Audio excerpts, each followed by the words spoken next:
rétablir les comptes publics. Et les comptes publics, Maurepas n'étant pas une commune isolée faisant partie de la France, toutes les communes, et moi c'est un principe qui me semble important, doivent participer au redressement de nos comptes publics. Il en va de l'intérêt de notre nation. Mais malgré tout cela, l'État, tel que les projets de loi ont été faits sur la base de la DGF, n'a pas abandonné les communes, comme on pourrait souvent le comprendre lorsqu'on écoute les uns et les autres. Je l'avais dit, je crois, il y a 2 mois, la dotation de solidarité versée aux communes a fortement augmenté. Il y a aussi, je l'avais dit la dernière fois, mais je le répète, une augmentation forte du soutien aux investissements locaux avec la création d'un fonds d'1 milliard aux collectivités. D'ailleurs, c'est ce qui permet, on le verra certainement sur la prochaine délibération, à notre commune de demander subventions sur un certain nombre de projets communaux. Donc 500 millions consacrés aux grandes priorités telles que le numérique, 500 millions consacrés aux territoires ruraux et aux villes petites et moyennes. Donc les communes ne sont pas, je dirais, abandonnées, et il faut rappeler, il faut replacer la baisse des dotations de l'État dans ce contexte. Évidemment, on préférerait tous qu'il n'y ait pas ces baisses de dotations, mais je crois que les ignorer ou faire semblant de considérer que c'est une punition, ce n'est pas un service qu'on rend à notre pays. À l'échelle communale, alors cette baisse des dotations de l'État ont une vertu, parce que c'est comme ça qu'il faut le voir, et M. Denien, je vous rejoins dans votre optimisme, c'est qu'elles ont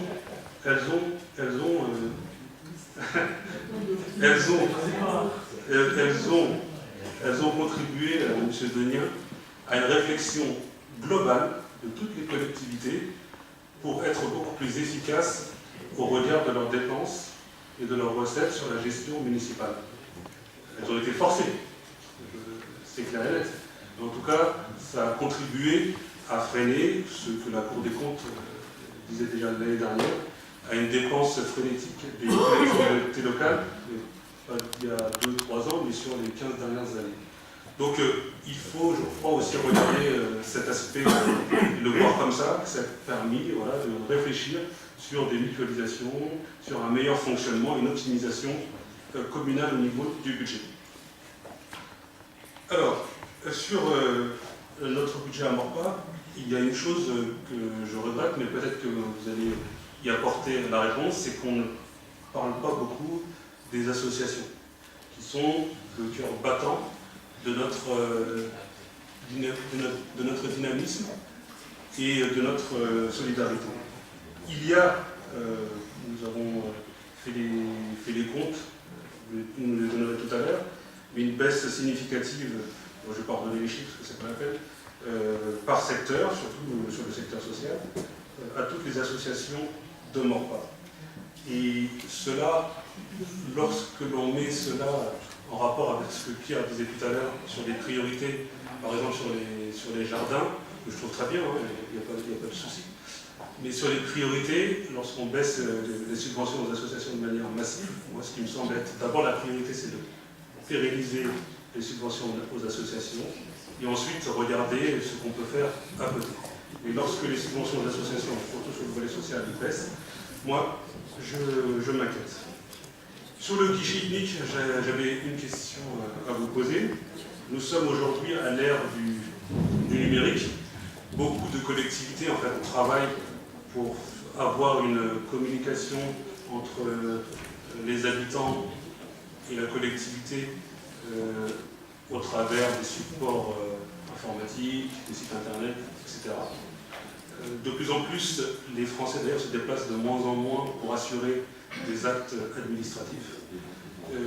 Donc du coup, le guichet unique, c'est une question que je vous pose, s'inscrit-il dans cette démarche?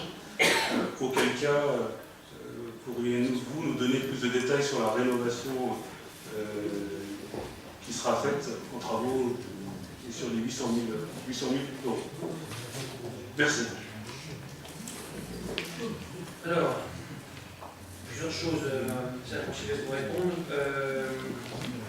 Déjà, vous dites que vous avez fait un bilan de la baisse de la DGF en évoquant le fait qu'elle était positive pour le pays, etc.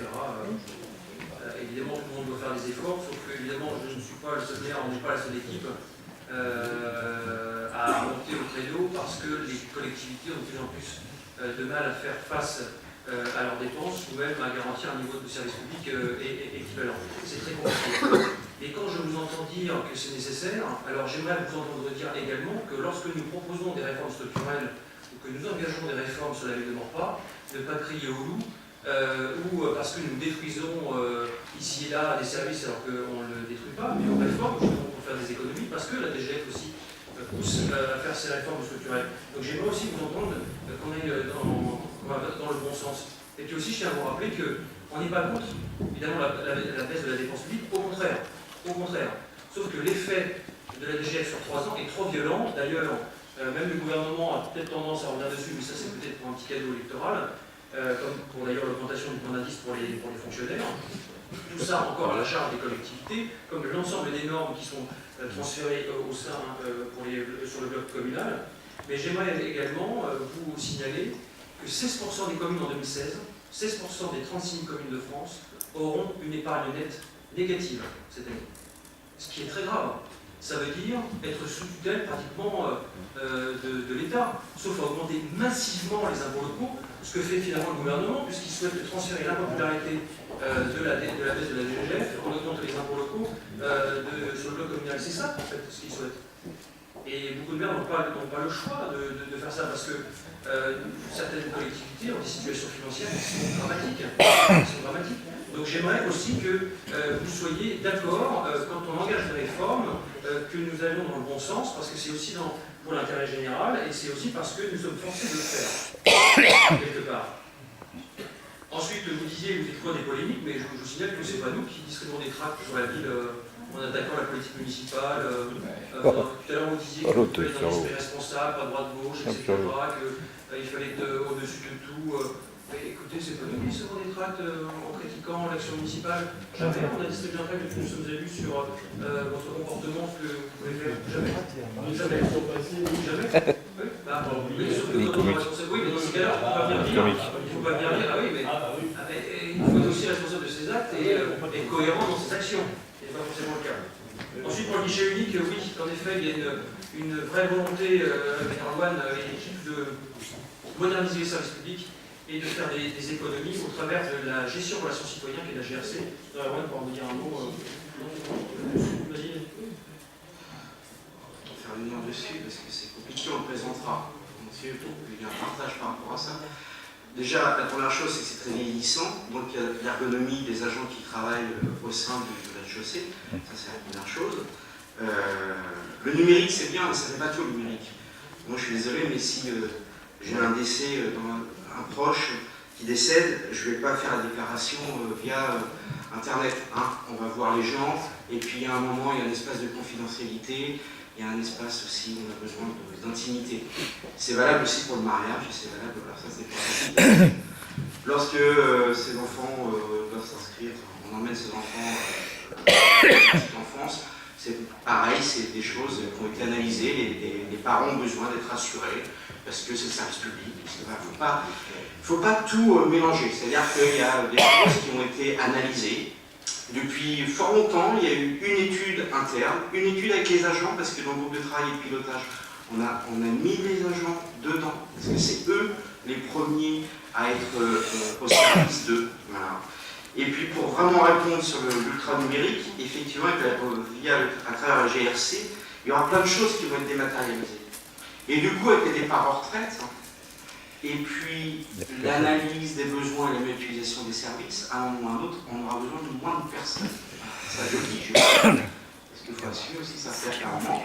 Lorsque, dans certains services, des gens partiront, ils ne seront pas remplacés. Dans d'autres services, où on voit là actuellement, il y a des carences, il y aura des transferts de compétences. C'est pour équilibrer tout ça, mais je le dis vraiment, à la base, il y a deux choses. Il y a le front office, c'est-à-dire tout ce qui est lié à la population. On doit faire les choses correctement.